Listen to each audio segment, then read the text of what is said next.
wa ala alihi wa sahbihi wa man tabi'ahu bi ihsanin ila yaumil. Allahumma shalli wa sallim wa barik ala sayyidina Muhammad qabla kathilati adrikni ya Rasulullah. Teman-teman yang saya hormati, yang saya banggakan, para siswa Akademi Khairul Ummah, para pengurus, dan khususnya Pak Iwan Roberto, Pak Arif Mustafa yang selalu menyediakan waktu, yang punya harapan besar untuk mendidik kita semua yang ada di sini, teman-teman Khairul Ummah, untuk Indonesia lebih baik melalui ikhtiar yang dilakukan oleh Akademi Khairul Ummah ini. Kita ketemu lagi pada malam hari ini. Malam hari ini, kalau malam kemarin Senin malam Selasa kita berbicara tentang branding, marketing, dan selling itu dari sisi bisnis. Nah, tapi malam ini sosial media strategi saya lebih titik fokuskan kepada hal yang sifatnya politis. Ya, kita akan banyak berbicara politik. Jadi sosial media strategi itu yang saya terapkan, yang akan saya sampaikan pada malam hari ini lebih banyak kepada sosial media strategi untuk politik, bukan untuk bisnis. Ya, tapi kalau ada yang mau bertanya tentang bisnis juga tidak apa-apa. Saya izin share screen ya. Silakan Bapak.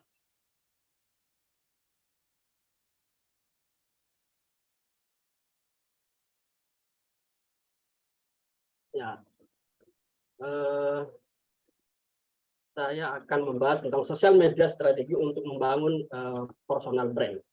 Jadi sosial media strategi untuk membangun personal brand sebagai kalau Anda nanti lebih banyak berkecimpung di dunia politik, Anda mau jadi politisi, Anda mau jadi caleg, atau Anda mau jadi kepala daerah. Nah, ini yang akan saya bahas pada malam hari ini. Kalau kita lihat dominasi Gen Z dan milenial di Indonesia, Anda kalau googling ini juga Anda tahu. Ini 27,94% Gen Z dan 25,87%. Total dominasi itu 53,8% atau 145 juta. Ini banyak sekali, ya, banyak sekali. Pemilih pemula, artinya anak-anak muda yang ada di Indonesia kita tercinta ini. Kemudian pertumbuhan pengguna internet di Indonesia dalam 5 tahun itu 2022 ya mencecah angka 204 juta pengguna internet, hampir menyamai jumlah penduduk di Indonesia. Kalau kita lihat pengguna seluler itu lebih banyak daripada total penduduk, ya, artinya memang banyak orang yang punya 2 handphone biasanya, ya. Kemudian pengguna internet juga banyak sekali. Nah, yang paling penting adalah time spend using social media itu 3 jam 17 menit. Ya. Pengguna internet itu 8 jam 36 menit. Ya, orang lebih banyak beraktivitas di dunia maya daripada daripada offline. Artinya memang lebih banyak aktivitas itu dilakukan di sosial media. 3 jam 17 menit. Nah, kenapa begitu? Karena kita sudah berubah, tadi malam sempat saya singgung kemarin, kita sudah berubah dari broadcasting ke narrowcasting. Dari analog ke digital. Nah, ketika dari analog ke digital, maka broadcast kemudian berubah menjadi narrowcast. Nah, apa broadcast dan apa narrowcast? Kalau broadcasting itu mass audience, ya, artinya kalau Anda bikin acara atau bikin program atau bikin iklan di televisi, Anda tidak bisa ukur berapa banyak orang yang melihat, umurnya berapa, jenis kelaminnya apa, kemudian profesinya apa, dan lain-lain. Tapi kalau narrowcasting, spesifik audience, kita bisa menargetkan konten kita mau dilihat oleh orang yang berada di daerah mana. Katakanlah kita menargetkan Yogyakarta, misalkan di umur 18 sampai 35 tahun, kemudian berprofesi sebagai pelajar, mahasiswa misalkan sekitar semester 5 atau jurusan komunikasi atau apa, sespesifik itu bisa kita lakukan. Itu narrowcasting. Kemudian secara pesan, kalau broadcasting itu general, ya secara general disampaikan, tapi kalau narrowcasting dia lebih terarah. Ya, kalau seandainya pesan yang kita ingin sampaikan adalah pesan ke anak muda, maka pesan itu tidak akan sampai ke orang tua. Karena itu tadi kita bisa menargetkan umur dan profesi. Broadcasting secara jangkauan dia menyebar, ya, menyebar. Tapi kalau narrowcasting tertarget sekali, ya, tertarget sekali, tidak menyebar, benar-benar yang kita inginkan adalah orang yang tinggal atau tinggal di Jogja atau sedang berada di Jogja, misalkan gitu. Jadi benar-benar sangat tertarget. Kemudian dari sisi budget, ya, kalau broadcasting itu mahal sekali, Anda tahu bahwa iklan di televisi mahal, ya, di media online yang nasional mahal mungkin, kalau di daerah lokal. Tapi kalau narrowcasting small budget, artinya Anda dengan modal 50.000 saja kita bisa menjangkau ratusan ribu orang, ya, dengan 50.000. Nah, ini broadcasting dan narrowcasting. Broadcasting itu artinya yang di tengah itu satu orang itu mempengaruhi banyak orang, ya, banyak orang. Ada satu orang sebagai influence di tengah itu, kemudian followersnya yang ada di samping-samping. Kalau narrowcasting, seperti yang kita lihat di sebelahnya, A itu berkomunikasi dengan followersnya, kemudian katakanlah followersnya si B. Nah, B itu punya followersnya lagi, dan followersnya B, ya ini C, punya followers lagi. Dan artinya kalau pesan itu disampaikan di era narrowcasting seperti ini, maka dia akan berantai. Maka efek viral itu terjadi karena kita berada di era narrowcasting. Nah, hubungan antara A sama B itu hubungan follower. Tapi hubungan antara B dan C juga follower, artinya memang antara C dan A tidak bisa terkonek secara langsung, tetapi antara B dan C terkonek dan B ke A terkonek. Informasi dari A bisa tersampai ke B, dari B kemudian menyebarkan ke C. Nah, inilah yang disebut dengan makro, mikro, dan nano influencer. Nah, saya akan lebih titik beratkan kepada teman-teman bagaimana menjadi nano influencer. Kalau kita lihat etnografi, three network connection ini ada 3 hal. Ada ekspansionis, ada broker, ada conveners. Nah, kalau ekspansionis itu satu orang memberikan informasi kepada banyak orang dan komunikasinya satu arah. Kalau yang kedua, ini broker, artinya satu orang di tengah itu punya kelompok-kelompok yang terpisah, ya, yang dimana kelompoknya itu tidak saling kenal dan tidak saling tahu, hanya sekadar menghubungkan, ya, antara kelompok satu dengan kelompok yang lain. Nah, kita sekarang lebih banyak menganut sekarang ini di era narrowcasting itu yang warna biru, yang warna hijau, ya, yang warna hijau. Warna hijau itu artinya gini, memang ada satu sentral di tengah, ya, satu sentral di tengah, tetapi followersnya itu saling bisa menghubungi, saling bisa berkomunikasi. Dia terkoneksi, tidak ada dibatasi seperti yang berada di yang warna merah, ya. Yang warna hijau ini lebih, misalkan nggak ada informasi itu yang tersekat. Jadi kalau seandainya dulu kita untuk tahu informasi dari pusat harus berhari-hari lewat radio, lewat TV dan segala macam. Tapi sekarang orang di kampung saja asal dia terkoneksi dengan internet dia bisa mengetahui apa yang terjadi di Jakarta. Nah, inilah yang sekarang kita berada di era convenience seperti ini.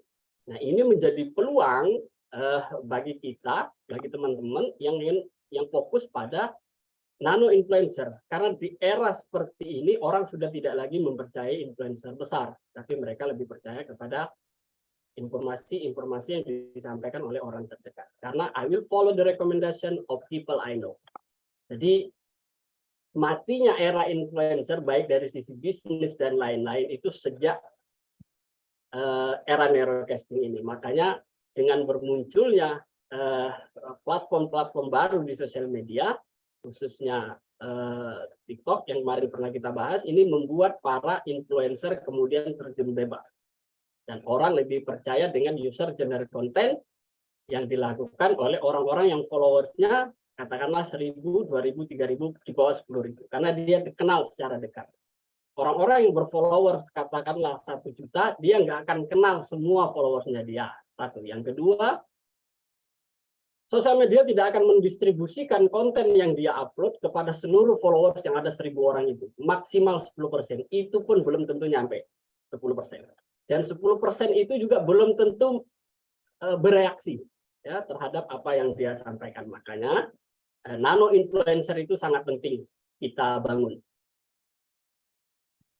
Media platform ya dari TV, radio, koran, majalah, sinema, billboard kemudian berubah menjadi semua orang punya channel. Kalau di TV, radio, koran dan majalah itu kan ada pimreknya. Artinya kalau ini berita bisa diloloskan, kalau enggak. Tapi kalau semua orang punya channel, Anda punya Facebook, Instagram, TikTok, Anda tidak butuh pimret. Karena apa? Anda adalah pimretnya. Jadi Anda mau posting apa aja, Anda tidak perlu persetujuan dari siapapun.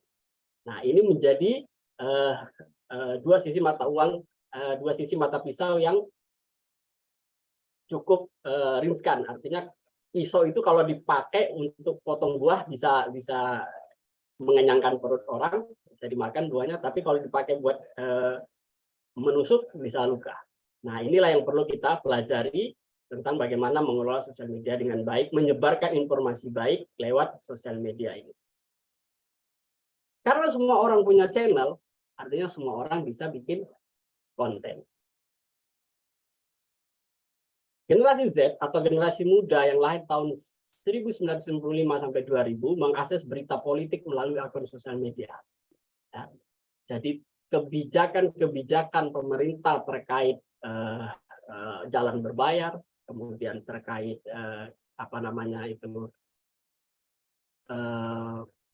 proporsional yang pemilu kemarin tertutup apa terbuka dan yang lain-lain semua diakses melalui sosial media. Hampir 100% teman-teman saya yang milenial itu tidak pernah nonton TV dan tidak mau nonton TV. Artinya beriklan di televisi bukan satu pilihan yang utama lagi. Kemudian mereka tidak percaya dengan billboard, ya, lebih percaya dengan sosial media. Kita lihat sosial media itu sekarang menjadi validator dari apa yang dicitrakan oleh kandidat di baliho. Kalau dihitung total jumlah baliho yang ada di sebelah kiri saya ini, ya tidak usah disebutkan, Anda bisa lihat sendiri, itu hampir 1.000, bahkan lebih di seluruh Indonesia, terutama yang red. Tapi kalau kita berbicara hasil survei, mereka ini tidak pernah masuk 5 besar popularitas dan elektabilitas tertinggi. Mereka nggak masuk 5 besar. Artinya memang yang masuk 5 besar itu orang-orang yang kandidat-kandidat yang calon-calon yang aktif di sosial media, yang benar-benar membangun tribes, memanfaatkan nano influencer. Artinya semua sudah berubah secara digital. Kemudian memahami komunikasi. Saya agak cepat karena ini agak banyak sebenarnya, karena lebih dalam nanti di akhir. Memahami komunikasi.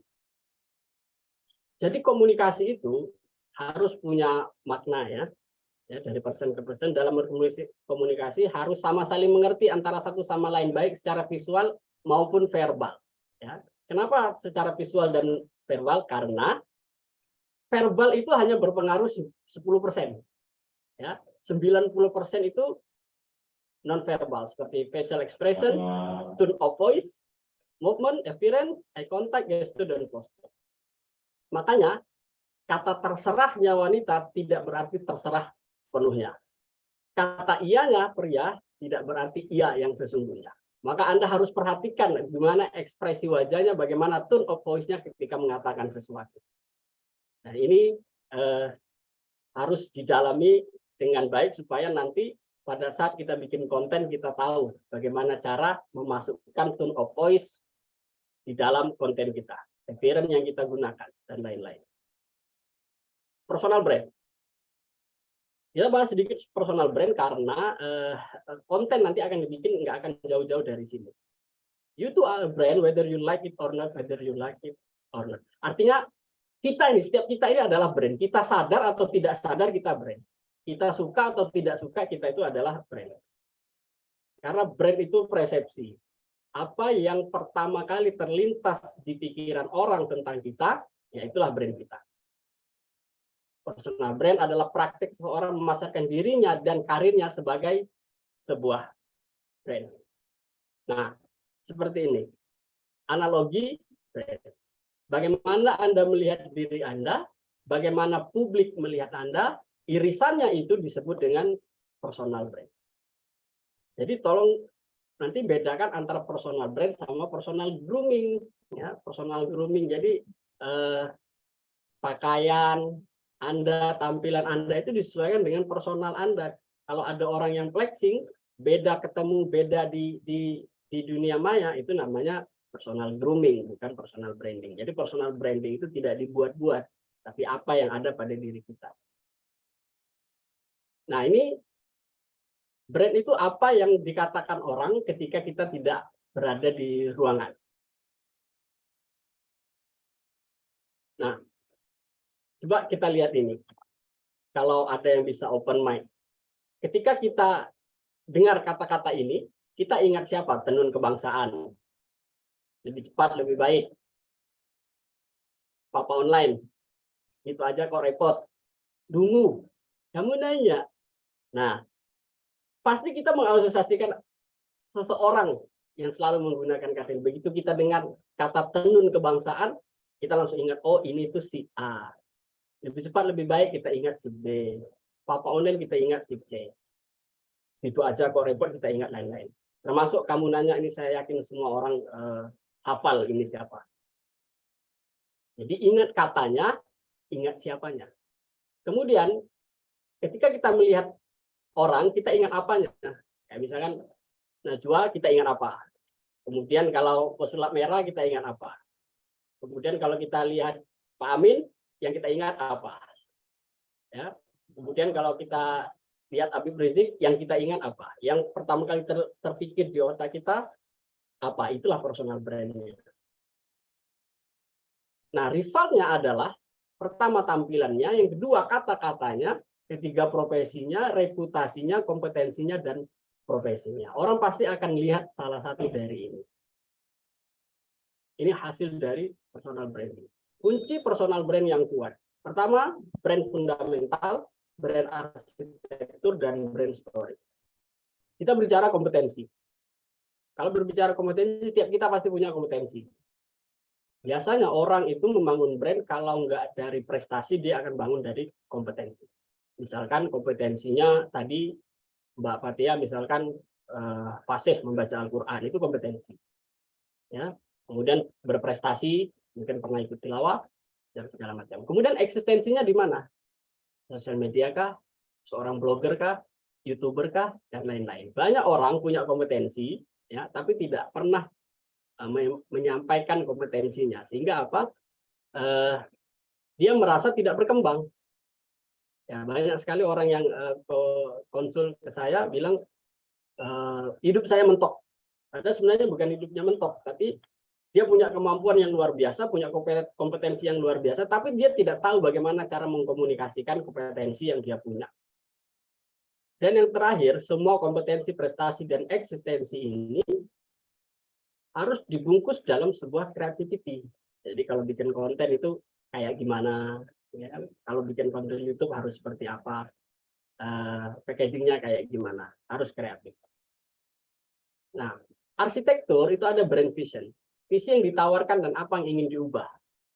Nah, kalau teman-teman di sini adalah calon-calon nano influencer dari Partai Umat, maka visi yang ditawarkan adalah bagaimana caranya merubah persepsi publik terhadap Partai Umat menjadi lebih baik. Misalkan orang nggak kenal dengan Partai Umat kemudian jadi kenal, orang nggak tahu jadi tahu, kemudian orang tertarik, orang bersedia memilih dan gabung dan lain-lain. Ini harus jelas brand vision. Kemudian bertarget, target marketnya yang disasar siapa? Mungkin beda orang, beda yang ditargetkan. Jangan sampai bikin konten angkatan 1 ada 24 atau 35 orang tadi menargetkan hal yang sama. Nggak boleh. Jadi target market itu bukan hanya soal dia tinggal di mana, umurnya berapa, tapi lebih pada behavior-nya seperti apa. Kalau yang ditargetkan adalah anak muda muslim milenial yang kayak gimana? Oh, orang yang demen naik gunung. Tadi cara komunikasi ke sana seperti apa? Orang yang demen lari, ya, lari olahraga dan lain-lain. Cara komunikasinya kayak gimana? Dan lain-lain. Kemudian brand differentiation, upaya untuk integrasikan antara konten dan konteks. Banyak konten dibikin tapi konteksnya nggak kena. Ada konteksnya tersampaikan tapi secara packaging nggak masuk ke sosial media. Ini sering terjadi. Jadi sosial media itu bahasa yang digunakan harus disesuaikan dengan brand emotion, yakni tone of voice. Kalau Anda seorang yang serius, jangan pernah pura-pura lucu. Kalau Anda orang yang lucu, jangan pura-pura serius. Kalau Anda orang yang formal, jangan pura-pura tidak formal dan lain sebagainya. Artinya tone of voice itu ketika Anda seorang yang formal, maka bahasanya seperti apa. Kalau Anda orang yang santai, anak muda, ya bahasanya kayak gimana, captionnya seperti apa, pilihan katanya gimana, bentuk kalimatnya seperti apa, itu tone of voice. Makanya ada orang yang menyapa, hai guys, ada yang menyapa, selamat malam teman-teman. Ada yang menyapa,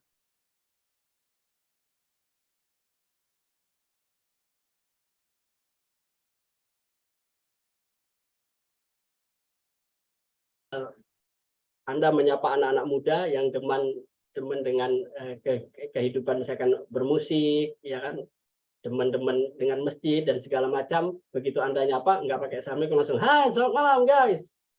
Itu nggak masuk, ya, secara target market nggak masuk. Dan sebaliknya. Kemudian brand name, nama asli atau nama panggung, ya kan. Mbak Patia misalkan nama aslinya siapa gitu, tapi di sosial media dia menggunakan nama siapa dan sehingga dia dikenal sebagai Patia apa misalkan. Jadi itu yang dikenal oleh orang. Ya, saya dikenalnya Syawal Fansuri. Di mana-mana orang kenalnya Syawal Fansuri. Kemudian brand identity, hal yang menjadi identitas. Nah, identitas kita apa? Kalau seandainya teman-teman itu menargetkan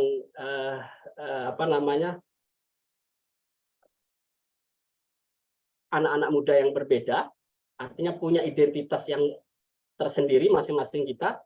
Ada orang yang suka pakainya kaos, ada orang yang lebih nyaman kemana-mana itu pakainya flanel, ada orang yang suka pakai hoodie. Nah, itu menjadi identitas kita dan itu harus konsisten. Anda kalau ketemu saya dimanapun saya pasti akan selalu pakai kaos warna hitam. Itu menjadi identitas saya. Kalau nggak pakai jaket di luar, saya pakai jas. Itu menjadi identitas saya. Dan baju saya akan itu aja karena ada banyak.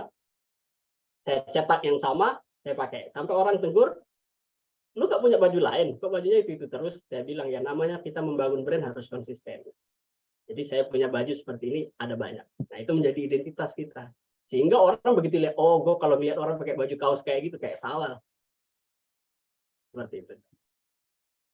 Dan begitu orang lihat Syawal, ingat dengan baju kaos warna hitam.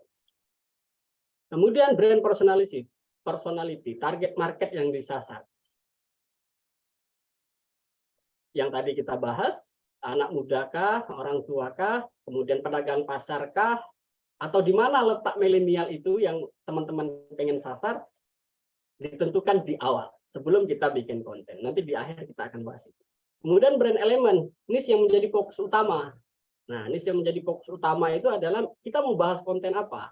Kan sekarang banyak para konten kreator itu yang membahas konten yang sifatnya memotivasi orang-orang yang bocor ya.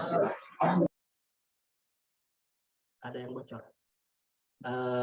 fokusnya utama misalkan dia pengen ngajarin tentang, kalau Anda tahu DEBM tentang masak, atau misalkan ini tentang quote-quote cendekiawan Muslim, ya banyak sekali. Karena anak milenial dan zilenial itu cenderung melankolis, ya. Jadi begitu dengar kata-kata yang menggugah perasaan tentang kekecewaan itu, wah itu viewersnya banyak sekali. Nah, apalagi kayak kata-kata Ali bin Abi Thalib yang tentang jodoh itu dikejar, apa ditunggu, wah itu banyak sekali. Nah, ini bisa menjadi pilihan. Nah, bagaimana cara teman-teman melakukan pendekatan ke target market, kemudian dengan memilih niche. Atau sesuatu yang serius itu ada juga, sifatnya data, kemudian datanya dinarasikan, itu ada juga seperti itu. Artinya sesuai dengan kompetensi kita masing-masing aja. Jangan pernah memaksakan. Nah, brand expression, berapa berpengalaman Anda? Ya, karena pengalaman itu tidak bisa dibeli, ya. Tidak bisa dibeli. Ada uang 100 juta mau beli pengalaman 5 tahun nggak bisa. Artinya memang selama kita tidak pernah memulai dari awal, dari angka 1, maka kita nggak akan pernah berpengalaman. Maka carilah pengalaman sebanyak-banyaknya. Artinya kalau kita pengalaman di niche yang kita pilih, 1 tahun, 2 tahun, 3 tahun kita akan ahli di bidang itu. Dan kita menjadi media darling untuk urusan itu. Kemudian brand association. Sebagai apa Anda mewakili suara pemilih? Nah, Anda sebagai apa? Duta kah? Ya, komunikator kah? Ya, atau justru jangan-jangan Anda lah calegnya Partai Umat tahun 2024 ini. Kita nggak tahu. Nah, brand story. Kebanyakan orang tidak suka diiklankan, orang lebih suka diceritakan. Ya, orang tidak suka diiklankan, orang lebih suka diceritakan. Pertanyaannya kenapa? Karena cerita 22 kali lebih diingat dibanding data dan angka. Ya. Cerita 22 kali lebih diingat dibandingkan data dan angka. Orang tuh lebih banyak sekali politisi-politisi di Indonesia, tokoh-tokoh besar dunia bahkan menggunakan storytelling dalam menyampaikan atau membangun personal branding-nya. Inti dari storytelling adalah mengangkat apa yang disukai oleh publik. Kita bisa pilih konflik batin dari cerita yang akan kita bangun. Saya kasih contoh beberapa ini. Oke, storytelling. Ada storytelling membangun harapan, ada storytelling cinta, rasa tertindas, ya anak-anak mendapatkan putri raja, perjuangan hidup dan lain-lain. Rata-rata hampir orang akan mengandungkan perjuangan hidup atau harapan. Makanya kalau Anda dengar ada orang pengusaha atau motivator, dia pasti akan selalu menceritakan masa susahnya. Waktu dulu saya tinggal di rumah petak, ditagi-tagi ini segala macam itu di-storyin sama dia. Sehingga sampailah saya pada titik ini dan lain-lain. Nah, itu storytelling. Nah, contoh storytelling perjuangan hidup. Dari susah sampai sukses tetap tinggal di Priok. Ini contoh copywriting untuk storytelling. Nah, kemudian ini, mendapatkan putri raja. Emil Dardak tahun 2018 itu tidak dikenal di Jawa Timur. Ya, exposure-nya rendah sekali. Tapi dia dapat seorang istri terkenal. Makanya konsultannya pada saat itu memerintahkan kemanapun dia kampanye, istrinya dibawa. Karena apa? Istrinya media darling.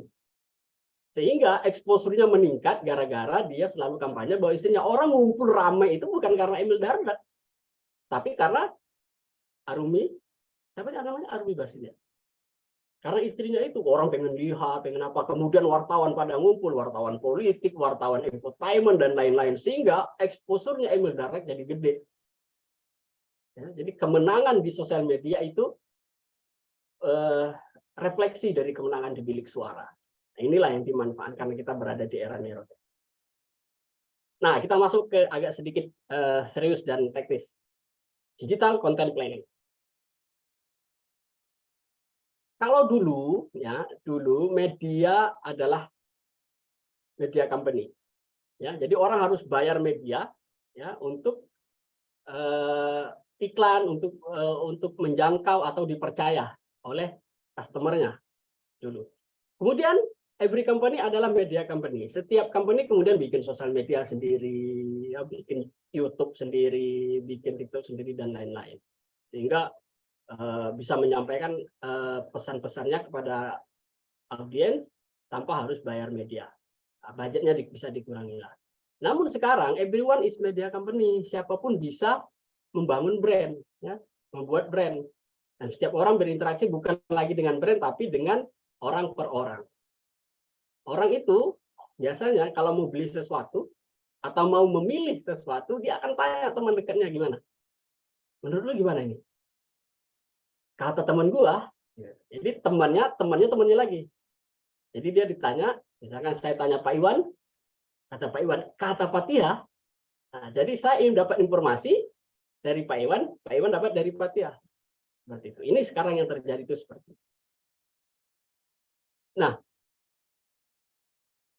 alasan orang menggunakan internet itu paling tinggi itu karena mencari informasi, ya, mencari informasi. Maka sampaikanlah informasi kita sebanyak-banyaknya di sosial media, tentunya yang bermanfaat.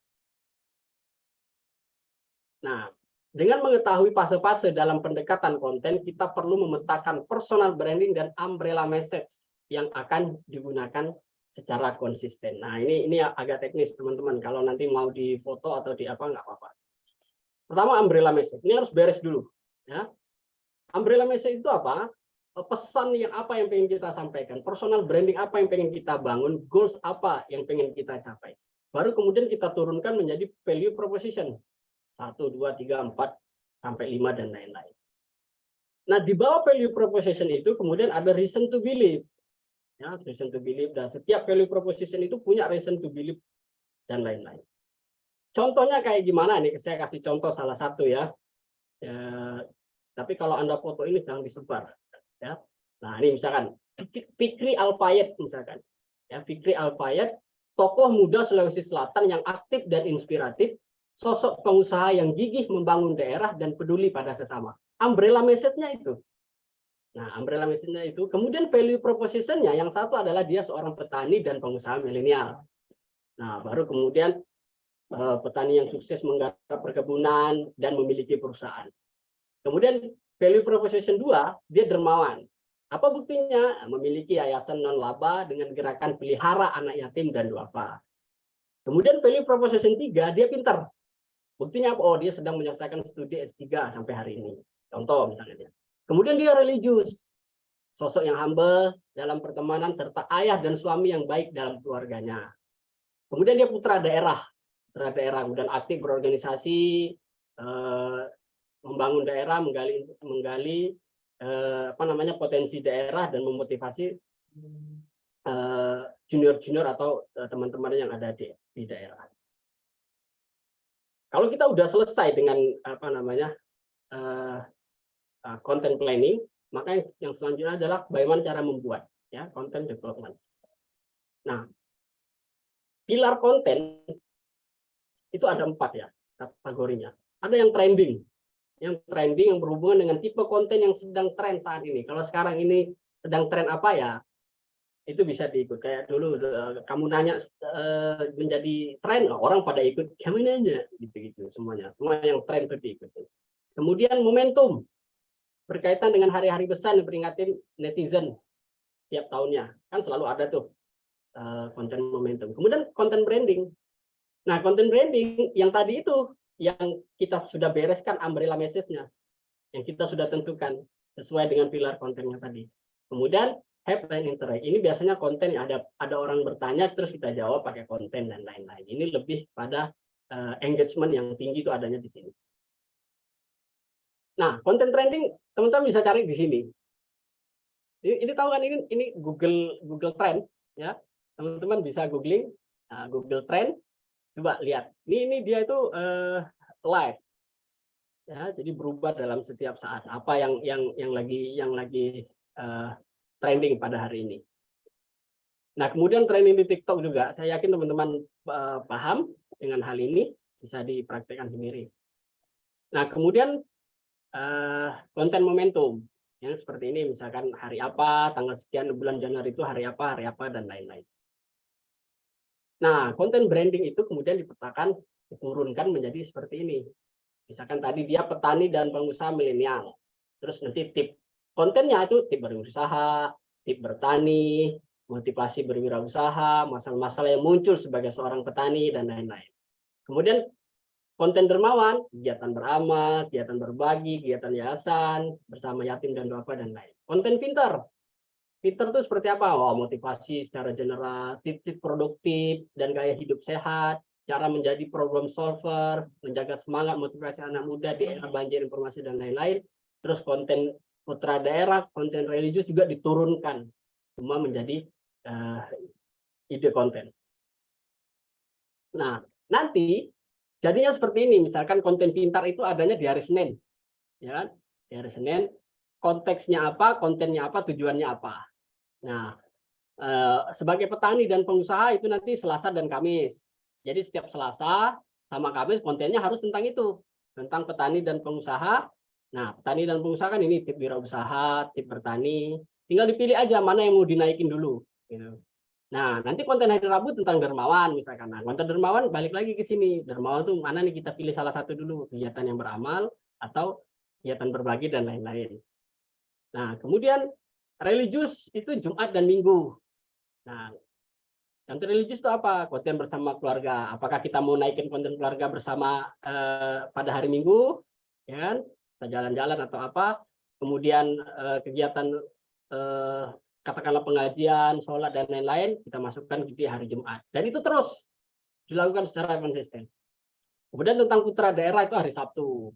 Ya, ini contoh loh ya, ini contoh, bukan arti ini pakem Anda bisa gunakan. Bisa dirubah. Misalkan putra daerah hari Senin atau harinya bisa dirubah sesuai dengan keinginan. Nah, tapi konteks dan kontennya tuh harus jelas. Tujuannya juga harus jelas. Contohnya kayak gimana? Misalnya kayak gini. Ini konten branding tentang pintar. Tadi kan ada kan konten pintar. Nah, kegiatan harian dari rumah hingga berangkat ke tempat kerja. Captionnya apa? Kegiatan saya hari Senin dan lain-lain. Hashtag yang digunakan apa? Ya, jenis konten real, video, potret maksimal 1 menit. Brief konten tetap semangat meskipun Senin. Ya, kontennya kegiatan awal minggu di pagi hari, mulai olahraga pagi, sarapan, berangkat ke kantor, serta kegiatan di kantor.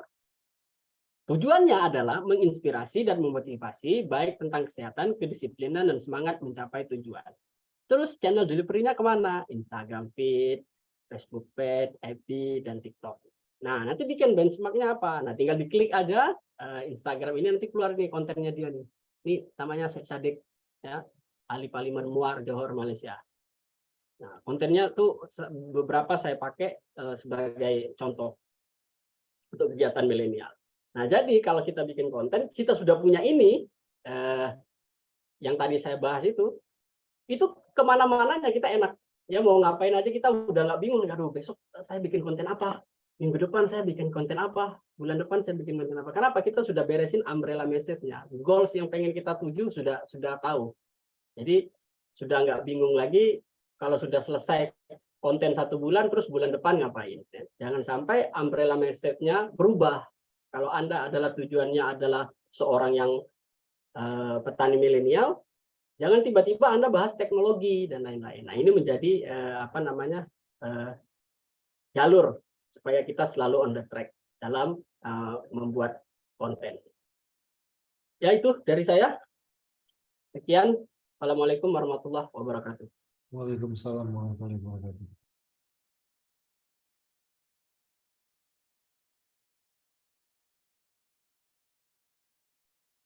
Oke, baik. Terima kasih Bapak Syawal atas penyampaian materinya.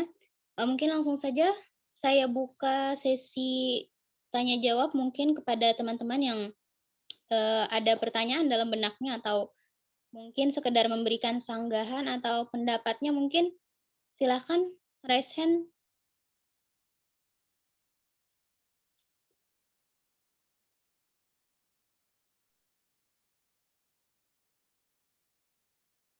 Apakah ada yang ingin bertanya, teman-teman?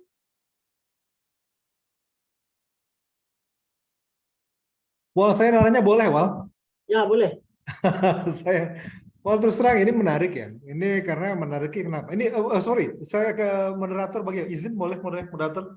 Silakan, Pak, silakan. Silakan. Ini menarik sebetulnya begini. Karena menarik gini.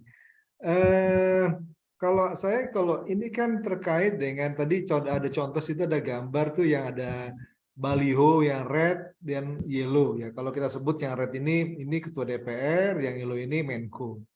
Ini saya rasa mereka dapat informasi ini sama, gitu kan? Yang Sawal sampaikan informasi itu sama. Mereka dapat informasi itu karena banyak mereka punya sumber daya lebih ya, baik sumber daya ya lebih. Artinya mereka dapat juga seperti begini, penerangan seperti ini terkait dengan konten media sosial penting sekali, jangan sekali. Tapi itu tetap jeblok mereka itu. Nah ini kan jadi pertanyaan, kenapa? Kan itu begitu kan. Sekarang mereka sedang berusaha itu menaikkan. Kalau untuk popularitas saya rasa sudah selesai mereka.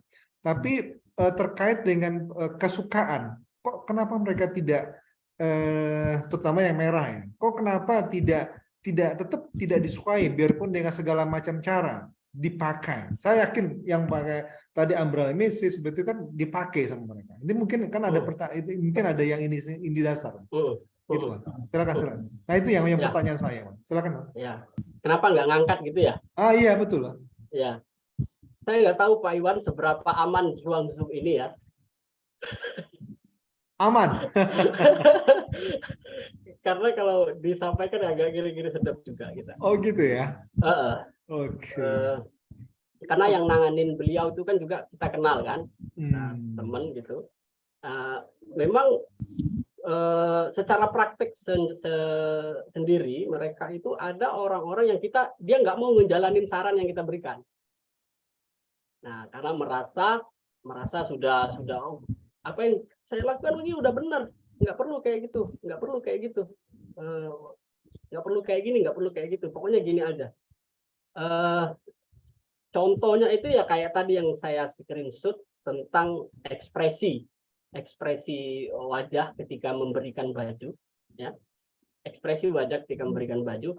Kalau itu dilihat dari drone gitu ya, dari jauh gitu, itu terlihat tulus, ya, terlihat tulus, berbagi dan segala macam. Tapi dia lupa bahwa ini kita nggak nonton TV, ya, kita nonton informasi itu diakses melalui sosial media. Sosial media itu netizen Indonesia itu luar biasa sekali. Yang tidak kita sadari mereka sadar. Maka ketemulah ekspresi wajah yang seperti itu, kemudian dibahaslah kemudian baju yang dilempar-lempar dan segala macam. Nah, ini yang membuat kemudian orang merasa bahwa pencitraan, nggak tulus dan lain-lain. Netizen itu khususnya milenial itu, jangankan politik Pak Iwan ya, di bisnis aja mereka tuh ditaklukkan susah sekali. Susah sekali. Milenial itu untuk membuat mereka itu kemudian menjadi loyal itu bukan hal yang mudah. Makanya kemudian banyak perusahaan itu bikin ekosistem, ya, bikin ekosistem kayak Gojek itu bikin ekosistem. Jadi orang tuh dibikin kecanduan dulu menggunakan aplikasi, diskon dan segala macam. Ya, ini balik lagi tentang struktur otak di mana orang kemudian sudah kayak orang pakai narkoba itu udah paranoid banget gitu dengan segala satu sehingga sulit untuk lepas. Nah, yang terjadi oleh politisi-politisi yang tadi ini ya seperti itu, karena merasa besar, sulit untuk merubah segala sesuatu. Beda misalkan kalau kita berbicara Erik ya, Erik, Bang Sandi. Contoh sederhana ya, Bang Iwan, kalau aman di sini ya. Waktu Pilkada DKI ya, Pilkada DKI 2017 pada saat itu, hal yang terberat yang dialami oleh Anies Sandi pada saat itu adalah ini udah nggak ngangkat ini apa yang kita lakukan. Ini berat sekali ini. Nah, mau nggak mau ada salah satu orang kita tidak sebutkan, pokoknya harus bikin konten trending. Mau nggak mau. Nah, tadi itu sempat ditolak sama Pak Anies karena nggak gue banget gitu.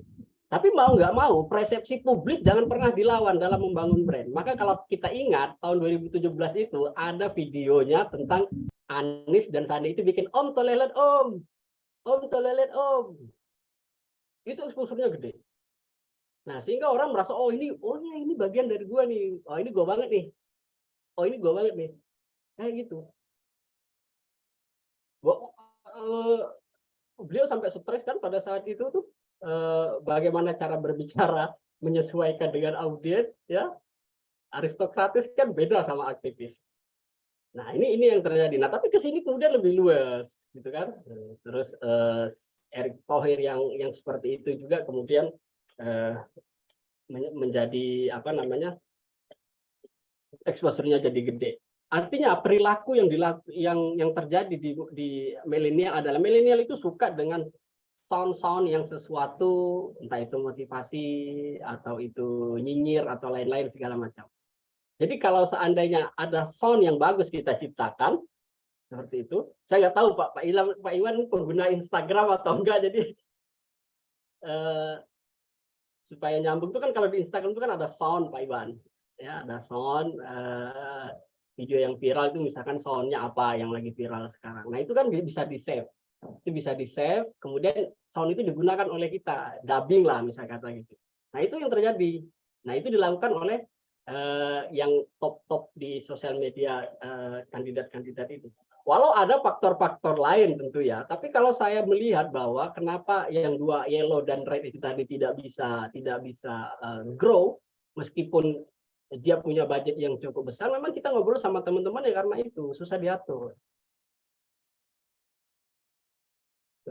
Maunya sendiri dan lain-lain. Jadi dia secara tidak langsung melawan persepsi publik. Seperti itu. Ya, terima kasih. Jadi memang kalau leader itu tipikalnya gitu, Bang. Mereka itu Iya. pengen mengatur dirinya sendiri dan mengatur orang lain. Iya. Sulit memang yang tadi, tapi catatan saya jadi menarik ya, milenial zilenial. Mungkin dari itu cukup dari saya, nanti terserah kawan-kawan mungkin ini siswa kita milenial zilenial, silakan. Iya. Ini menarik sebetulnya, ilmunya sangat apa namanya sangat berguna buat kita, buat di politik maupun nanti buat kehidupan sehari-hari. Silakan. Terima kasih Wal ya. Ya, siap Pak Iwan. Sama-sama.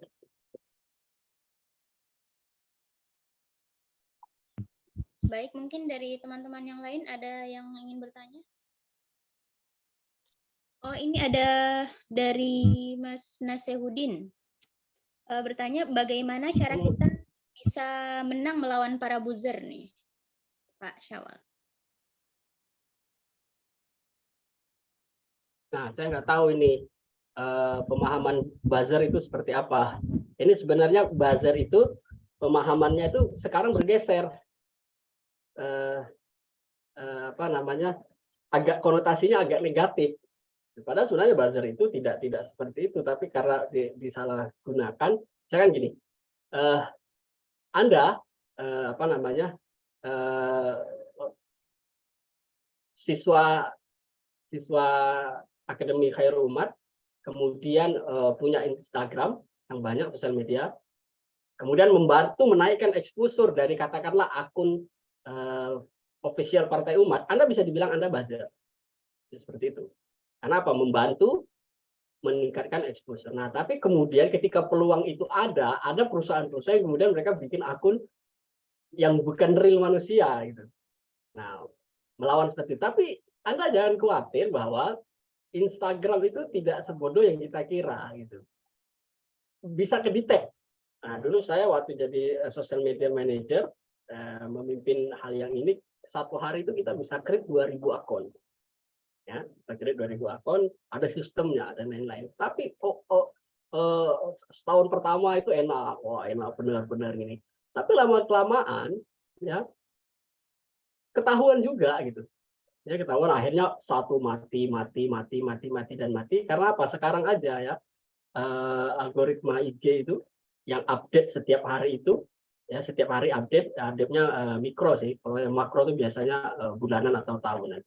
Anda komen saja pakai mantap atau Anda komen lanjutkan atau Anda komen apa yang cuma satu kata itu dihitung bot. Ya, minimal harus 3 kata. Jadi kalau komen kalau kita pakai sistem aplikasi yang dibikin akun pakai robot itu kan misalkan siapa yang komen mantap berapa ratus akun kita sebar seolah-olah dia komen. Lama-lama ketahuan, kenapa? Jeda waktunya itu ketahuan. Nah, bagaimana cara melawan buzzer? Katakanlah ini kita sudah kita anggap aja lah itu konotasinya negatif. Yang tadi ini yang teman-teman lakukan adalah jadilah nano influencer, bukan nano ya, nano influencer. Ya, nano influencer untuk komunitas Anda. Karena nano influencer itu sekarang lebih diutamakan dibanding mega influencer. Orang itu nggak percaya dengan orang yang berfollowers gede itu. Karena apa? Nggak saling kenal. Orang lebih, misalkan kalau Mbak Fatihah ngomong sesuatu tentang jajan yang enak yang ada di daerah tempat tinggalnya, 5-10 orang temannya pasti akan percaya. Tapi kalau itu dikatakan oleh katakanlah Raffi Ahmad bilang dan telur gulung di sini enak, orang tuh muskil itu apa ya kalau bahasa Indonesia? Kayak memang iya dia pernah ke situ makan, endorse kali, itu mah ini kali, orang lebih nggak percaya sekarang. Nah makanya menjadi nano influencer ini seharusnya menjadi tujuan dari teman-teman di Akademi Khairul Ummah ini, ya, untuk membantu meningkatkan exposure dari Partai Umat itu sendiri. Saya kira begitu ya. Ada yang lain?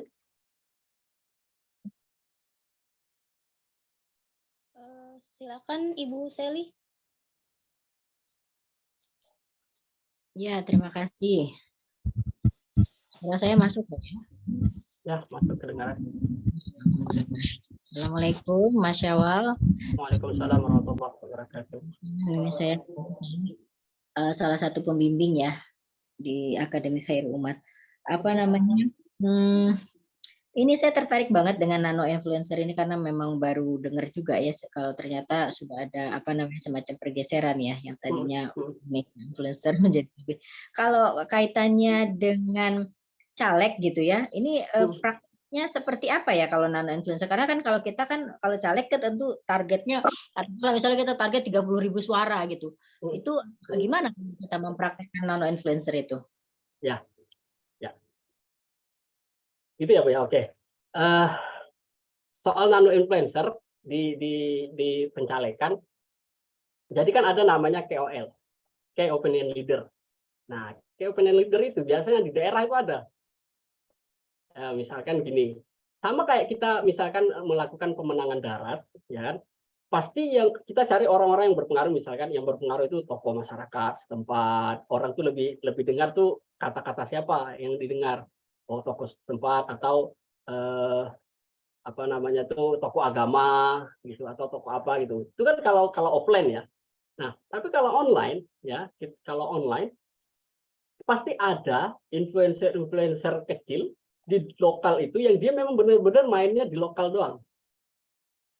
Yang ada misalkan di Jogja misalkan gitu. Pasti ada influencer lokal Jogja yang dia berpengaruh. Jadi nano influencer itu tidak misalkan saya target saya itu 30.000 suara misalkan gitu. 30.000 suara berarti saya butuh nano influencer berapa banyak nih? Kalau biaya baliho itu katakanlah 500 juta, satu kali pasang untuk 6 bulan katakanlah gitu ya. Berarti kalau dengan 500 juta itu saya bisa dapat berapa nano influencer tuh? Apakah kemudian misalkan kita dapat 1.000 nano influencer? Apakah kemudian dengan 1.000 nano influencer itu menghabiskan 500 juta? Saya rasa enggak. Ya, enggak. Nano influencer itu biayanya enggak mampu. Oh, Ya, gimana kecil sekali. pengalaman antum prakteknya gimana kita dengan nano influencer tuh? Misalnya kita kontak personal kemudian kita jadi apa namanya semacam apa kayak endorse gitu atau gimana ya? Ya, kita kontak, Ibu. Kita kontak, ya kita ajak ketemu. Tentu ya ini ada strateginya. Wah, ini menarik ini. Tadi saya nggak masukkan di sini soalnya. Tapi kalau sini caleg semua tadi saya masukin bagaimana apa namanya konten orkestra strategi dan political digital marketing itu menarik kalau saya bahas di sini. Jadi itu ada tahap-tahapannya. Misalkan pertama awareness dulu, kemudian ada engagement ada lain. Jadi itu kayak pra-campaign, terus sub campaign, kemudian baru campaign. Jadi kapan kita gunakan KOL itu? Apakah langsung dari awal kita langsung gunakan nano influencer lokal, ya lokal KOL, atau di akhir atau di tengah gitu. Nah ini balik lagi hasil riset di awal. Hasil riset di awal, nggak ada hard disknya.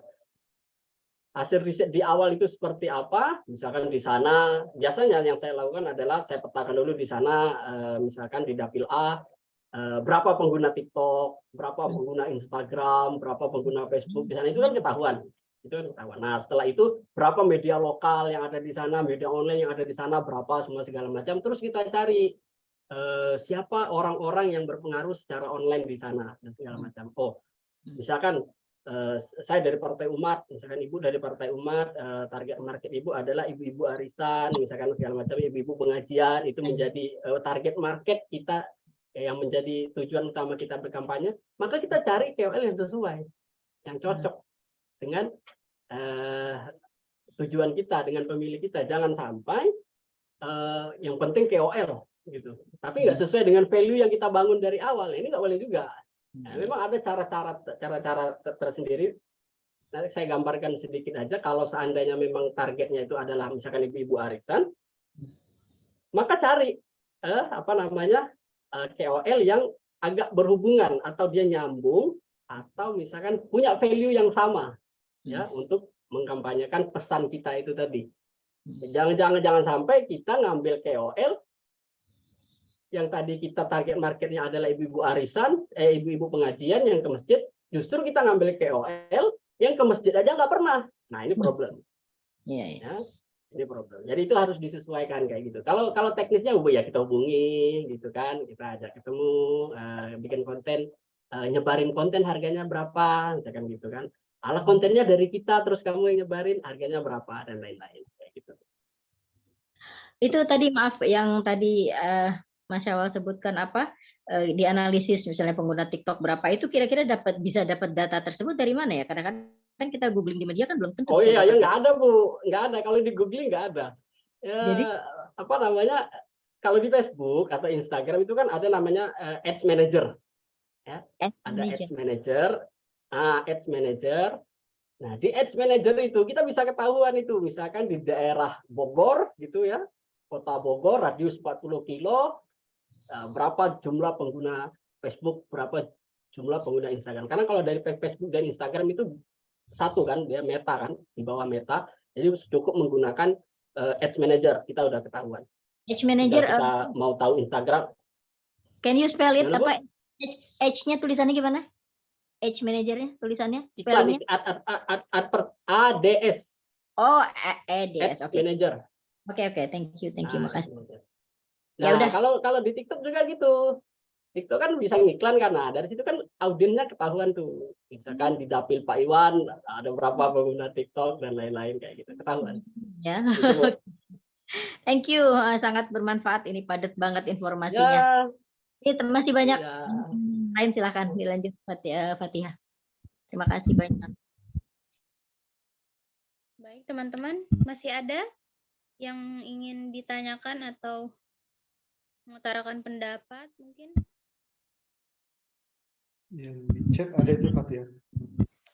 Ada lagi satu nih Pak, dari Mas Nasehudin lagi nih. Menjadi nano influencer, nano inf, idealnya punya berapa akun per item medsos? Coba. Punya satu aja. Jadi Anda tentukan dari awal mau main di Instagram atau mau main di TikTok atau mau main di Facebook. Facebook itu sama TikTok secara perilaku hampir sama ya. Artinya marketnya itu C dan D ya. B, C dan D itu TikTok sama Instagram itu sama. Cuma bedanya kalau TikTok itu lebih anak muda, milenial main TikTok itu. Nah, kalau anak-anak orang-orang tua ya, kolonial dan lain-lain itu lebih banyak di Facebook. Tapi itu berpengaruh juga Facebook itu. Karena apa? Konten real itu bisa masuk di Facebook. Nah, tentu kan aja dari awal salah satu platform yang menjadi fokus kita sehingga benar-benar kita itu terbangun personal brandingnya ke situ. Karena kalau kita pakai semuanya bukan tidak boleh, tapi pengalaman saya memang ada orang yang bisa grow di Instagram tapi dia nggak grow di TikTok. Atau dia grow di TikTok, dia nggak bisa grow di Instagram. Nah, biasanya orang itu kalau dia nggak grow, biasanya dia lemes, berhenti, gitu, sehingga nggak fokus. Nah, cukup bangun salah satu aja. Pilih salah satu, misalkan gitu. Kalau memang Anda berada di wilayah yang usernya lebih banyak ke TikTok, atau pesannya lebih banyak disampaikan di TikTok, pakai TikTok. Atau Facebook, pakai Facebook. Atau Instagram, pakai Instagram. Sama aja.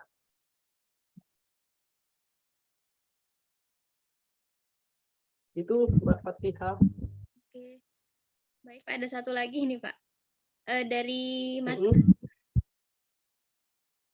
Assalamualaikum, Pak. Izin bertanya bagaimana untuk pengguna sosial media yang masih belum tahu hal yang menarik untuk disajikan di kontennya.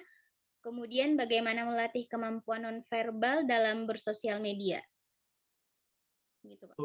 Baik. Tadi kan kita sudah sampaikan kan, bereskan dulu umbrella message-nya. Ya, umbrella message-nya beresin. Anda mau menyampaikan apa tuh di sosial media itu? Anda mau bikin konten apa? Misalkan katakanlah Anda mau bangun, sekarang ya di konten itu ada yang ngajarin tajwid, misalkan. Dia bikin konten tentang cara memperbaiki tajwid di Al-Quran, dalam membaca Al-Quran. Ada konten itu. Nah, ada juga konten tentang doa-doa harian, ada konten-konten seperti itu. Atau misalkan Anda pengen bangun konten tentang fashion, atau konten tentang kuliner, atau apa. Tinggal ditentukan aja di awal. Ya, tentukan di awal. Nah, baru tadi itu kata-katanya kayak gimana, tentukan tone of voice-nya. Nah, Anda model orang yang humoris, orang yang serius, atau orang yang gimana? Kalau Anda tipe orang yang memang serius, ya udah, jangan dibuat-buat jadi yang nggak serius. Pokoknya kalau umbrella message tadi itu Anda beresin, nggak akan bingung mau bikin konten apa. Gitu. Itu Mbak Fathia. Baik, terima kasih, Pak. Terima kasih, Pak. Pak Iwan, apa ini waktunya masih ada ya untuk? Bisa masih ada kalau mau. Atau gimana Pak Iwan? Iwan mau ya serah Iwan mau tanya, teman-teman mau tanya, lanjut aja silakan kalau mau tanya. Kalau enggak nanti silakan, nanti ada closing statement dari Mas Awal. Silakan. Silakan Fatih. Saya mau nanya lagi boleh? Oh iya, silakan. Mau nanya lagi. Ya, Mas Awal, karena kita juga partai umat dan saya juga sering atau senang lah kita menggunakan kacamata spiritual. Jadi gini kan, kalau di keyakinan kita itu ada hal-hal yang kadang-kadang even sudah kita perhitungkan, ada tangan Allah bekerja gitu ya. Jadi even misalnya ada seseorang yang mungkin dia bikin konten even mungkin tanpa perhitungan, perencanaan dan teori-teori yang matang yang antum sampaikan. Ini dari Allah gitu ya, kita ternyata meledak di luar kita dari kacamata spiritual gitu. Artinya yang ingin saya tekankan juga pastinya gitu kan, doa itu juga ini ya, gimana pengalamannya Mas Syawal? Ya, kalau tentang konten itu ya memang nggak semua kadang itu bergantung kepada strategi, ya. Ada karena nasib, ya, ada karena hal-hal lain. Wah, ini sebenarnya ada kitabnya, Bu. Saya kalau belajar itu tentang hal ini, Bu, nanti kalau saya sampaikan jadi nggak enak juga. Kayak misalkan ketika Indonesia lawan apa ya kemarin itu sepak bola, itu kan dia punya strategi, ya, punya strategi untuk menang kayak gimana. Tapi dilala ketika sudah berhadapan sama gawang, nggak ada kipernya, dia nendang tetap nggak masuk kan? Masya Allah. Ya, tetap nggak masuk. Artinya memang nasib, ada takdir, ya, ada usaha. Nah, tapi kalau seandainya memang ditakdirkan seperti itu, ya sudah, kita mau di mana? Artinya memang segala sesuatu yang kita lakukan di dunia ini nggak lepas dari campur tangan Allah, ya. Tapi kan la yughayyiru ma biqaumin hatta yughayyiru ma bi anfusihim. Ya kan? Kalau kita punya keinginan kuat buat merubah ya kita bisa. Tapi kalau seandainya kita sudah lakukan ikhtiar, strategi kita lakukan, semua kita lakukan sesuai dengan ikhtiar dunia, tapi langit berbicara lain, ya itulah takdir kita. Ya, nggak usah protes, gitu kan? Ya udah, tapi kan kita berusaha. Nah, tapi ada juga orang-orang yang dia nggak berusaha, biasa-biasa saja, ya. Tapi Allah takdirkan seperti itu. Gitu, Bu. Ya, aduh. Nah, ini. Ya, maksud saya bertanya seperti itu sekaligus menekankan ke anak-anak Nah. kita ini, jangan Ya, lupa, ya. even kamu bikin strategi canggih apapun gitu kan, jangan lupa untuk kencengin tawakal sama Allah, kita positif Ya, thinking. ya, betul. Setuju saya.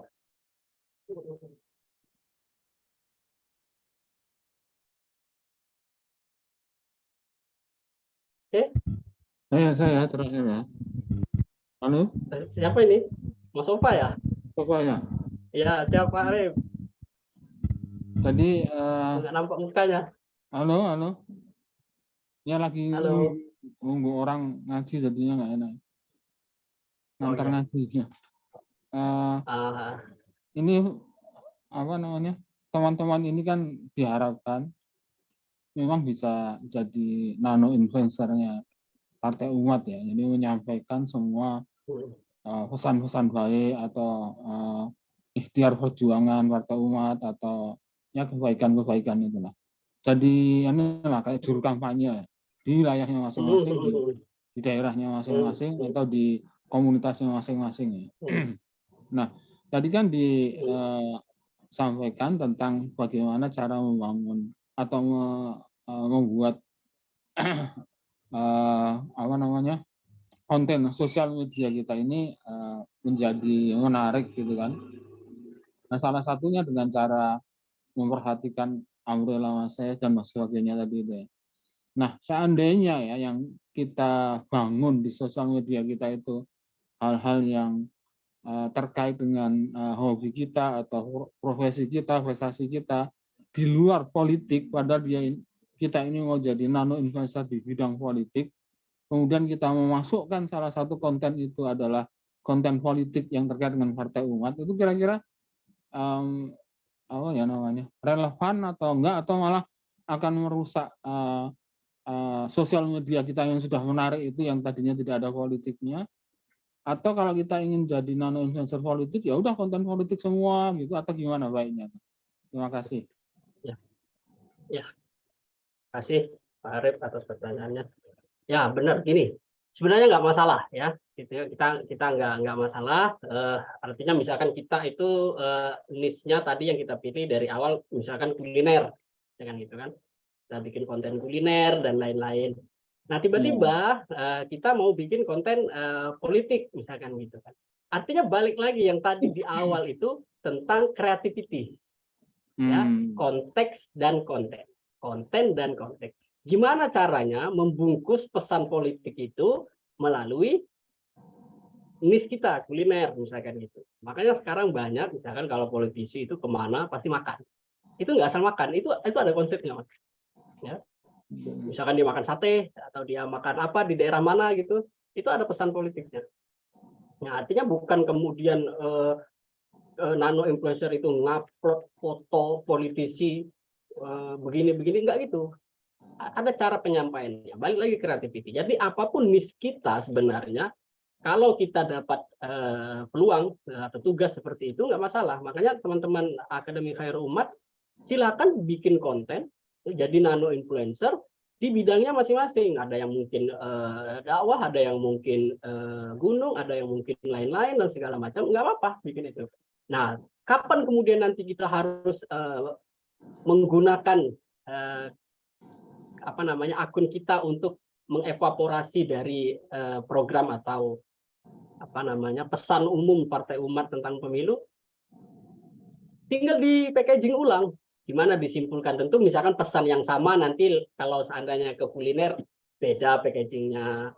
Meskipun pesan yang sama nanti kalau ke akun yang katakanlah petani beda pesannya, apa beda caranya, beda packagingnya dan lain-lain. Itu nggak masalah, Pak Arif. Kreativitas ya. kreativitas. Lanjut. Apa ada lagi teman-teman? Ini menarik loh sebetulnya, Fatihah ya, gitu kan, ini berarti karena memang banyak sekali yang terkait dengan ini. Jadi apa yang kita berikan kepada kawan-kawan ya, tahap pertama, tahap kedua, tahap ketiga, ini kan memang harus diinfluskan terkait dengan dakwah, gitu kan. Jadi memang ini kan sebetulnya dalam strategi juga dalam dakwah kita, gitu kan, dalam konteks kan tadi mau menjadi influencer yang ini. Jadi kreativitas itu kan saya terus terang jadi murid sama Sawal sekarang di sini. Kita jadi murid.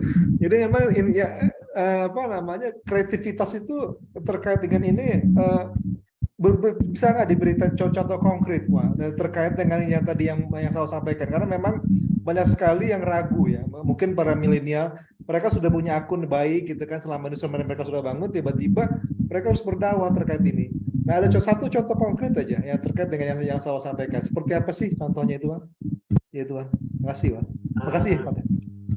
Siap. Contoh itu misalkan ini ya, kalau misalkan Pak Iwan nih, misalkan caleg di Tangerang misalkan, terus ada satu nano influencer di sana, dia berbicara atau niche-nya adalah kuliner misalkan gitu. Pokoknya untuk wilayah katakanlah di Tangerang situ, di sekitar situ, kalau kuliner orang akan merujuk kepada si dia misalnya gitu. Fathia lah kita contohkan, misalkan seorang influencer kuliner di Tangerang. Nah, bagaimana cara kemudian Fathia menyampaikan pesan, entah itu pesan Partai Umat atau pesan Pak Iwan Roberto sendiri, katakanlah sebagai caleg di sana, adalah Pak Iwan itu bisa ke sana makan, ya, kemudian berdiskusi, kemudian dibikin video, katakanlah misalkan satu menit, dipilih storytelling yang tadi, storytelling apa yang mau kita sampaikan, apakah perjuangan hidup, ya kan, apakah cinta, apakah apa, dan segala macam. Itu kan tadi saya jelaskan tentang storytelling itu. Nah, dari situ nanti pesannya disisip di situ. Jadi bukan kemudian makan di warung atau makan di tempat kulinernya Fathia terus berpidato di situ, bukan gitu, ya, bukan berpidato, tapi kemudian entah dia menyampaikan pakai voice over, perjuangan hidup, katakanlah dulu saya pernah berada di posisi ini, begini segala macam. Nah, nanti sampaikan pesan, saya dan kami dari Partai Umat memang sangat memperhatikan tentang UKM kuliner, karena UKM adalah sekian persen terhadap perekonomian Indonesia dan lalala. Itu kan bisa diceritakan. Jadi pesannya sampai, ya. Jadi membungkus pesan itu, nah balik lagi nih Pak Iwan, sebenarnya ada ilmunya lagi namanya copywriting, ya, copywriting tentang storytelling ini. Jadi ada orang ngerti tentang storytelling, bikin cerita tapi nulisnya nggak tahu. Gitu. Nah, copywriting kalau di branding itu ada level-levelnya. Nah, kita mau pakai yang mana? Kalau saya biasanya kita langsung ke amigdala hijacking. Jadi menggunakan kayak yang digunakan Saroni tadi itu, dari susah sampai sukses tetap tinggal di Priuk. Nah, jadi dia pengen menyampaikan pesannya bahwa gue kalau lu pilih gue nggak akan lupain lu. Gue nggak akan bohong. Gue dari dulu gue tinggal di sini, di Tanjung Priok ini. Nah, yang kayak gitu tuh, secara copywriting itu sebenarnya dia udah pakai branding form 4.0 dalam menyampaikan pesan itu. Nah, begitu juga lah yang tadi kalau kita menggunakan nano influencer yang ada di Akademi Khairul Umat ini. Saya kira gitu. Nanti kalau mau detail-detail lagi Pak Iwan, kita ngopi-ngopi lah. Siap. Terima kasih, Wan. Besok tuh materi nanti storytelling dan copywriting ini nanti Cak Iqbal yang kita minta tolong besok itu. Oh gitu. Nah, kita nanti. Terima kasih, Wal. Terima kasih ilmunya ya. Terima kasih banyak. Terima kasih Fathia. Siap Pak Iwan. Silakan Fathia. Mana Fatihah? Masih ada waktu nggak? Saya masih boleh nanya nggak? Kalau yang lain nggak ada yang tanya. Boleh Bu, boleh silakan. Oh ya, ini saya mau nanya, kalau sepengamatan saya gitu ya, banyak sekali mungkin kategorinya sudah influencer ya, kayak siapa Vikina, siapa yang selebgram itu siapa waktu itu. Itu saya lihat tuh agak banyak yang seumur jagung gitu loh. Menurut analisisnya Mas Syawal mungkin pernah buat sama teman-teman, itu kenapa mereka seumur jagung? Apa mungkin kreativitasnya kurang atau memang ini apa netizennya yang mudah bosen atau gimana ya? Maksud saya biar kita tuh agak sustain lah ya, agak panjang umur. Dan apakah ada rata-rata berdasarkan research rata-rata apa ini hanya kira-kira umurnya cuma 3 bulan gitu, setelah itu down gitu. Gimana Mas Syawal?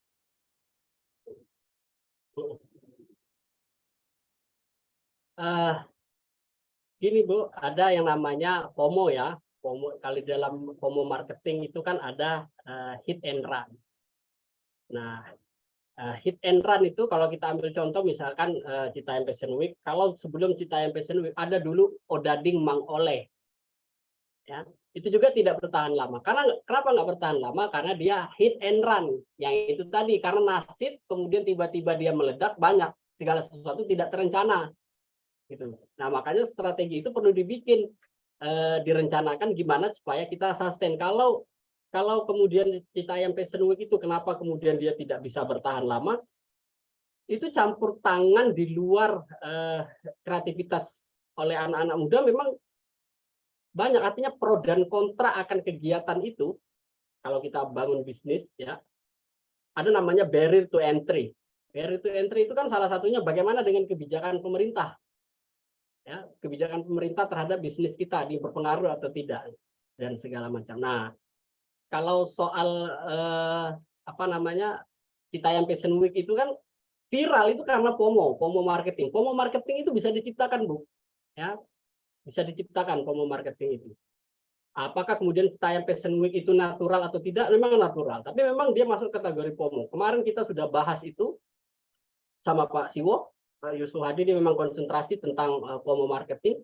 Tapi memang lagi ketika kemudian dipindah, ada tempat yang pengen dipindah karena orang datang ke situ tuh bukan soal tokohnya, bukan soal kemudian JJ-nya, bukan soal bongenya dan lain-lain, tapi oh iya ya selama ini gue tuh nggak ngerti kalau tempat itu begitu viral, gue pengen jalan di situ juga supaya dilihat sebagai gue orang yang update gitu.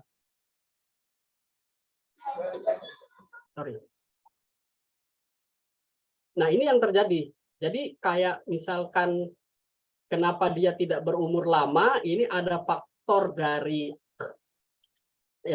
diri mereka sendiri, memang juga ada faktor dari luar. Kita katakanlah misalkan faktor tentang kebijakan pemerintah.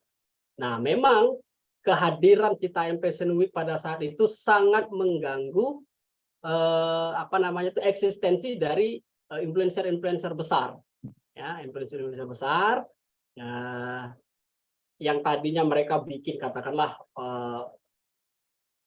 Paris Fashion Week atau apa Fashion Week gitu-gitu nggak ngangkat ya. Tapi justru dibikin oleh Bonge dan JJ justru malah lebih booming, lebih viral. Karena apa? Memang ketika kita berada di nano influencer itu memang sesuatu yang natural itu lebih disukai, user generate content. Artinya kan Anda untuk tampil di jalan penyeberangan jalan di Duku Atas itu kan Anda nggak perlu harus ganteng pakai sepatu mahal, tas mahal, baju mahal apa segala mahal, enggak kan? Enggak. Artinya keinginan itu tersalurkan. Ya, mau pakai celana pendek olahraga, kebetulan ikut CFD, mau jalan di situ, foto juga dapat nih, gua udah di sini. Yang hebatnya kemarin saya belum pernah ke sana, teman saya dari Batam udah ke sana. Padahal saya nggak jauh, gitu kan. Ya, itu efek FOMO itu tadi. Nah, tapi kenapa nggak berumur lama ya karena itu tadi. Faktornya itu banyak. Salah satunya adalah mungkin tentang kebijakan yang diberlakukan. Yang kedua tentang hit and run. Kalau hit and run itu memang tidak akan bertahan lama, Bu. Banyak sekali. Odading Mang Oleh, kemudian boba, apalagi ya, yang kuliner-kuliner brand itu tidak bisa bertahan lama karena hit and run itu tadi. Itu, Bu. Oke, makasih. Nah, di chat masih ada itu ya.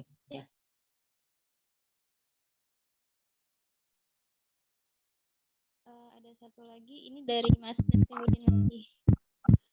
Pertanyaannya, di antara platform yang ada dengan kelebihan dan kekurangannya masing-masing, menurut Mas Syawal, apa yang paling strategis untuk marketing politik 2024?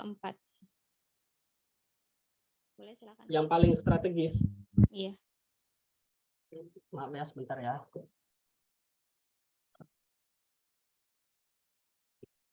Kalau yang paling strategis, tergantung wilayahnya mana. Ya, harus diukur dulu. Misalkan, kalau katakanlah misalkan wilayahnya Jakarta, misalkan itu. Kalau Jakarta semua platform itu hampir apple to apple. Ya. Tapi ada daerah-daerah tertentu, misalkan TikTok itu belum begitu rame. Ya, yang ramenya Instagram atau yang ramenya Facebook gitu. Baik lagi yang mana yang paling strategis tergantung wilayahnya di mana. Harus kita petakan dari awal. Lihat jumlah audiensnya. Kayak gitu.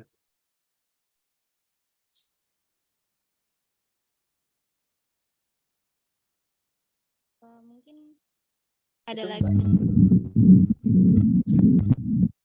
Ya. Baik, Bu.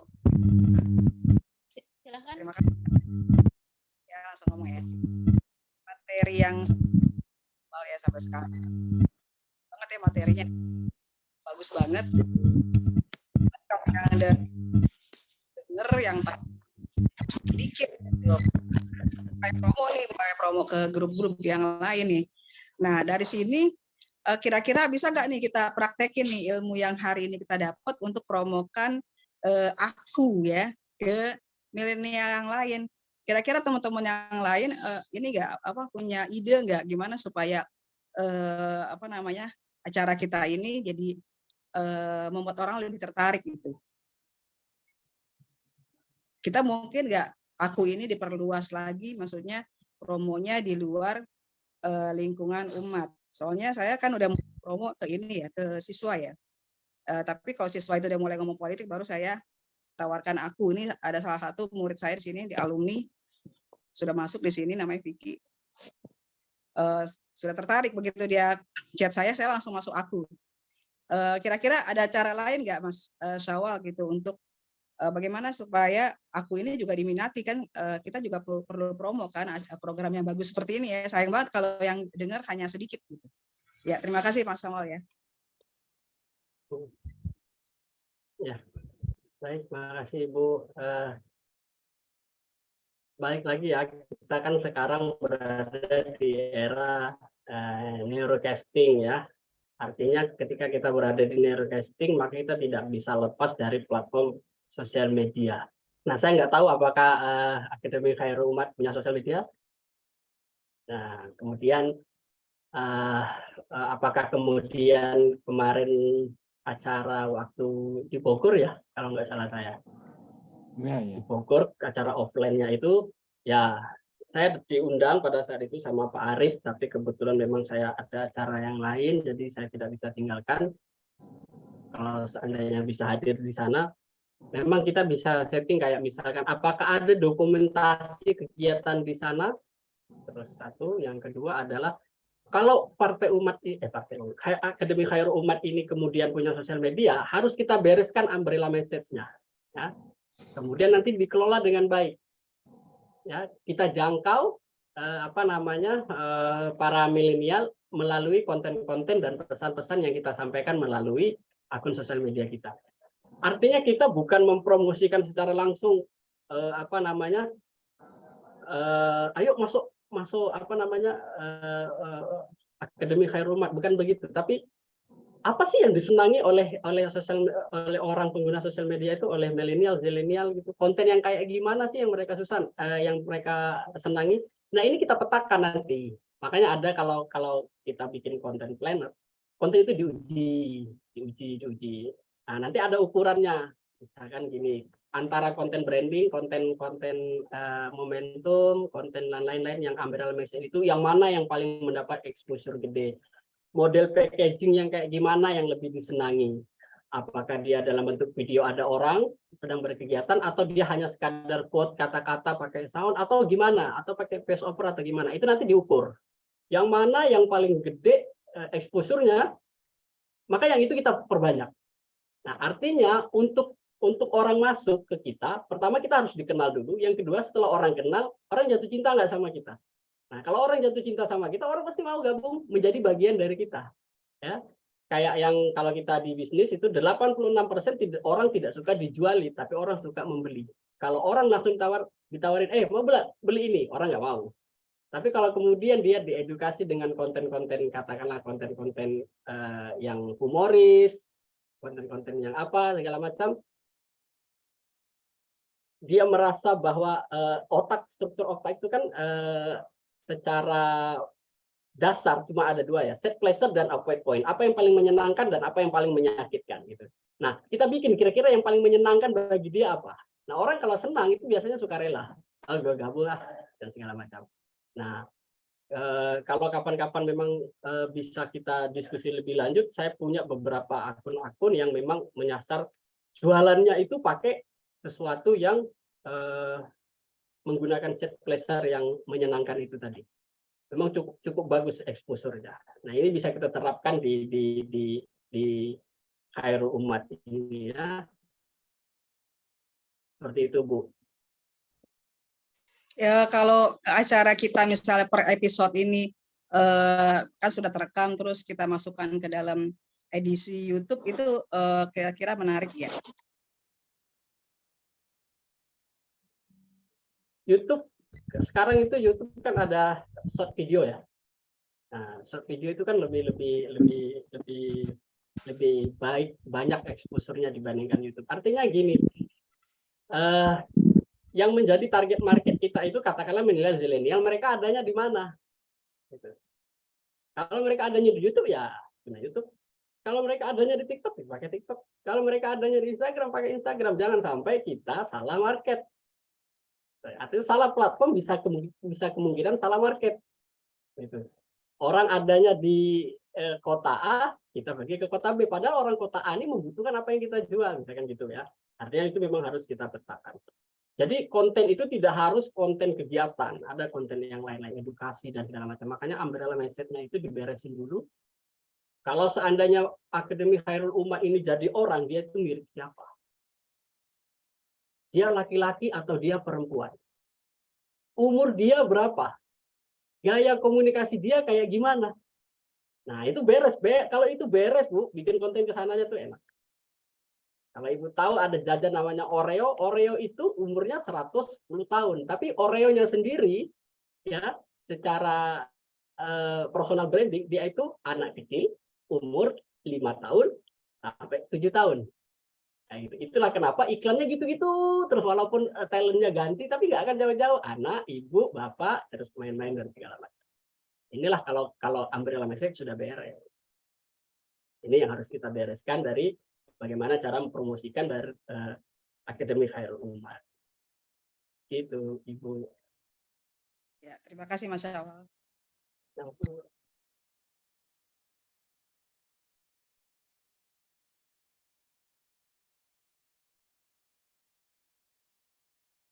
Apakah masih Ya, ada Mbak Fatia. atau kita ini tutup? Ya, silakan Fatia, sudah jam 10. Kita ini closing statement-nya dari Mas Awal. Terima kasih. Silakan Mbak Fatia. Dari Pak Syawal ya, closing statement. Silakan Pak untuk memberikan closing statement. Ya, saya pertama pengen saya simpulkan dari pertemuan malam ini adalah sadarilah bahwa kita sekarang berada di era yang komunikasi tidak satu arah tapi dua arah. Artinya keberadaan platform sosial media itu seperti pisau bermata dua, ya, bisa bermanfaat, bisa mudarat. Artinya memang kalau kita tidak pandai-pandai dalam menggunakan, ya, memang sangat berbahaya. Artinya memang kita perlu, ada orang yang alergi dengan sosial media karena yang ada di dalam persepsi mereka bahwa sosial media itu adalah berbahaya, tempat-tempat banyak hal-hal yang bersifat porno, pornografi dan lain-lain segala macam. Tapi ternyata enggak. Kenapa enggak? Saya sudah membuktikan bahwa saya punya beberapa TikTok khusus, ada TikTok yang khusus saya create dari awal yang isinya benar-benar semuanya, kalau enggak Abdul Somad, Ustadz Adi Hidayat dan lain, isinya itu semua. Saya uninstall, saya bikin ulang, tetap sama seperti itu. Nah, ada juga misalkan konten-konten yang isinya digital marketing semua, tentang content planning semua. Artinya kita bisa memilih apa yang pengen kita lihat, ya. Beda dengan broadcasting, kita disediakan apa yang harus kita lihat. Tapi di sosial media ini kita bisa memilih apa yang pengen kita lihat. Nah, tentu dengan model komunikasi yang seperti ini kita manfaatkan, ya, khususnya bagi teman-teman Khairul Umat untuk menyampaikan pesan-pesan baik yang ada di Partai Umat untuk disampaikan, karena terkadang banyak SDM yang tersedia tapi skill-nya berbeda, ya, akhirnya hal yang seperti ini tidak bisa tersampaikan. Untuk besar kita tidak harus bayar televisi, kita tidak harus bayar billboard, tapi gunakanlah nano influencer ini untuk melakukan generate konten dan lain-lain. Pesan-pesan baik yang ada di Partai Umat. Saya berharap ke depan teman-teman menghadiri kegiatan atau kelas ini tidak hanya sekadar melepaskan tanggung jawab hadir, tapi lebih pada suara saya kedengar nggak? Dengar. Ya, tapi lebih kepada apa yang menjadi goals utama kita, apa yang paling ingin kita lakukan, dan apa kontribusi kita terhadap Partai Umat hari ini, besok, dan nanti. Kira-kira itu dari saya. Terima kasih atas kesempatannya yang diberikan kepada saya, Pak Iwan, Pak Arif Mustafa, dan seluruh rekan-rekan, ibu-ibu tadi, saya lupa namanya. Salam kenal buat semuanya. Kalau mau kontak-kontak boleh. Semoga kita bisa ketemu secara offline di lain waktu. Kita diskusi lebih banyak lagi tentang hal-hal yang berkaitan dengan sosial media ini. Dari Taufiq Hidayah. Assalamualaikum warahmatullahi wabarakatuh. Waalaikumsalam warahmatullahi wabarakatuh. Terakhir Pak Iwan ya, ini Ya, belum terakhir. Ya, Oke, silakan Mas. ini kan teman-teman tentu akan menindaklanjuti, mencoba mempraktekkan ilmu ini di sosial media masing-masing ya. Ya, karena tadi hanya sekilas, boleh nggak Mas Awal ya, nanti bisa konsultasi langsung, apakah langsung ke Mas Awalnya atau kita bikin grup sendiri yang ada Mas Awal untuk konsultasi agar mereka nanti ketika membangun brandnya, membuat media sosialnya lebih menarik dan sebagainya itu bisa cepat bertanya dan cepat dijawab. Gimana baiknya itu? Langsung atau kita grup sendiri atau gimana? Kalau usul saya langsung aja, Mas. Mungkin akan lebih cair kalau langsung. Gitu. Ini usul saya, tapi terserah Sawal yang ini, karena beliau yang ininya, terserah Sawal.